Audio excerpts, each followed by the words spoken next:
Loan officer ಆಗಿ ಕೆಲಸವನ್ನು ಮಾಡುತ್ತಿದ್ದ ಕಡಬದ ಯುವಕನೊಬ್ಬ ಮಾನಸಿಕ ಖಿನ್ನತೆಗೆ ಒಳಗಾಗಿ ಇದೀಗ ಸಾವಿಗೆ ಶರಣಾಗಿದ್ದಾರೆ. ಕಿಶನ್ ಎಎಚ್ ಎಂಬುವರು ವಿಷವನ್ನು ಸೇವಿಸಿ ಆತ್ಮಹತ್ಯೆ ಮಾಡಿಕೊಂಡ ಯುವಕ.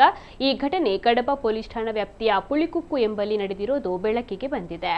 ಸುಳ್ಯ ತಾಲೂಕಿನ ಮಡಪ್ಪಾಡಿ ಗ್ರಾಮದ ಅಂಬೇಕಲ್ಲು ನಿವಾಸಿ ಹೂವಪ್ಪ ಗೌಡ ಎಂಬವರ ಪುತ್ರ ಕಿಶನ್ ಎಎಚ್ ಅವರು ಕಳೆದ 2 ವರ್ಷಗಳಿಂದ ಗುತ್ತಿಗಾರಿನ ದಕ್ಷಿಣ ಕನ್ನಡ ಮ್ಯೂಚುವಲ್ ಬೆನಿಫಿಟ್ ಲಿಮಿಟೆಡ್ನಲ್ಲಿ ಲೋನ್ ಆಫೀಸರ್ ಆಗಿ ಕಾರ್ಯವನ್ನು ನಿರ್ವಹಿಸುತ್ತಾರೆ. ಕಳೆದ 2-3 ತಿಂಗಳುಗಳಿಂದ ಕಿಶನ್ ಮಾನಸಿಕ ಖಿನ್ನತೆಯಿಂದ ಬಳಲ್ತಾ ಇದ್ರು. ಮಾನಸಿಕ ಖಿನ್ನತೆಗೆ ಕಾರಣವೇನು ಎಂದು ಮನೆಯವರು ವಿಚಾರಿಸಿದ್ರು ಕೂಡ ಯಾವುದೇ ರೀತಿಯ ಸ್ಪಷ್ಟವಾದ ಕಾರಣವನ್ನ ಹೇಳಿರಲಿಲ್ಲ. ಇದೀಗ ಕಿಶನ್ ಆತ್ಮಹತ್ಯೆ ಮಾಡಿಕೊಂಡ ಸ್ಥಿತಿಯಲ್ಲಿ ಪತ್ತೆಯಾಗಿದ್ದಾರೆ.